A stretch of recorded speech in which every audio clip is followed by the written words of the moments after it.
more difficult over the next couple of weeks. They will play 3 games in 11 days, starting Sunday at Philadelphia. Steelers have not won in Philadelphia since 1965. Lost their last 10 trips there, including an 0-3 record under Mike Tomlin. 6 days later, they take on the Ravens in Baltimore.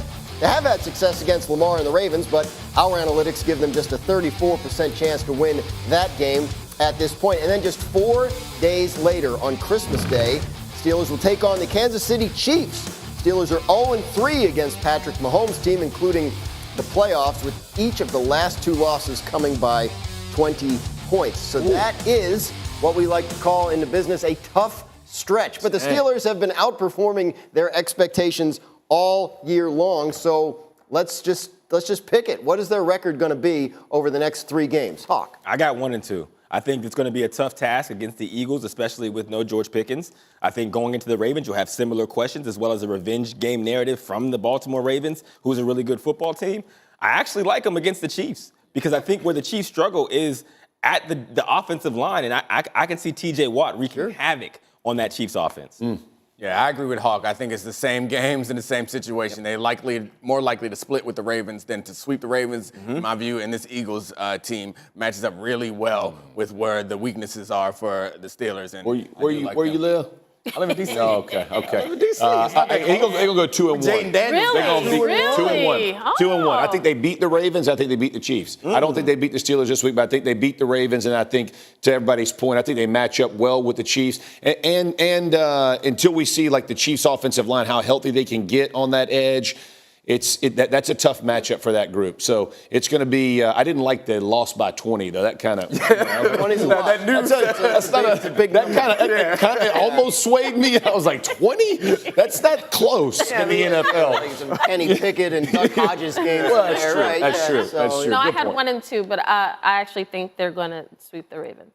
Just in the division game. I just think division rivals, they seem, Lamar, for whatever reason, has issues with the Steelers. Exactly. So. Neat told me the same thing. He just scared and said he could go home. I know. He don't want to be home. Yeah, he don't want to be back. He's got connections there. It's all good, man. The Ravens and the Chiefs are teams that they could conceivably see in the playoffs. And the issue with Mike Tomlin's Steelers over the last, frankly, 8 years has been the inability to have success in the postseason. They've lost, let's take a look, they've lost their last 5 playoff games, allowing a total of 202 points over that span. Last team they beat in the playoffs was the Chiefs. It was during the 2016 season. That was pre-Mahomes. So this is the issue. When Steeler fans, unappreciative Steeler fans, are critical of their head coach, it's because of this. It's because they don't have playoff success in recent years under him. So, does Mike Tomlin need to win a playoff game this year to fight that off? I don't think his job is on the line, but I think he does need to win a playoff game. I think when you look at this Pittsburgh Steelers team, everybody has come, around to feeling like this is a team that has the ability to make a push in the postseason. We had questions coming in. The old saying, you have 2 quarterbacks, you have none. Well, that has not been the case. He has done an incredible job at the beginning part of this season to where he has this team playing really good football and above what their level of expectation is. Now, going into the playoffs, we have to keep that same energy. And I think when you look at the relationship and the partnership between him and Russell Wilson, it does feel like, the way that you would need a good team in the playoffs that can make a Super Bowl push, they have to be lockstep the way that these 2 guys are. If they took an L the first time out, it would be a huge disappointment for everyone in that organization and the expectations that have built from their way of playing throughout this season. Yeah.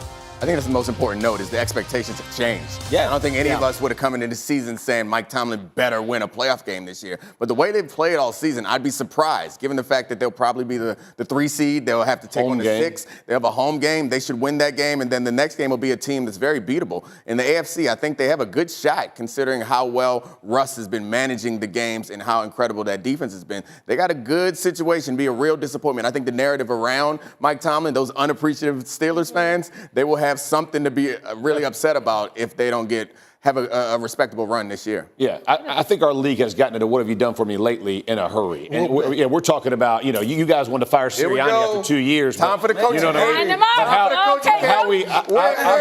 I believe Tomlin has done a pretty decent job there in Pittsburgh. But he does need to win. In all honesty, they have And they are they're not just a good team, they're a great defensive football team. Yes, yep. And Russell Wilson in 10-yard gains and 15-yard passes, he's got the highest completion percentage in the league. So he's showing what we all worried about. Can you push the ball down the field? Yeah. He's doing it, and you see Tomlin liking it. They have to make the most of the situation. Yeah, I've covered this team a lot in the playoffs. I've watched them in the regular season start off 11-0 and lose to the Commanders. I've seen them lose to the Browns in week 17 or 18 and then lose in the wild card round to the Browns. I've seen them go to Arrowhead and lose to the Chiefs. So this team, you know, all the feedback I get from Steelers fans and my TikTok comments and like everywhere is literally he's a good coach, but he doesn't win when it matters. And I think until that happens, these fans, that large subset in Pittsburgh, not going to be happy with him. You talked about level of expectation. Yeah. He's a coach of the year. And when you're the coach of the year going into the playoffs, it has to continue on. Yeah. And again,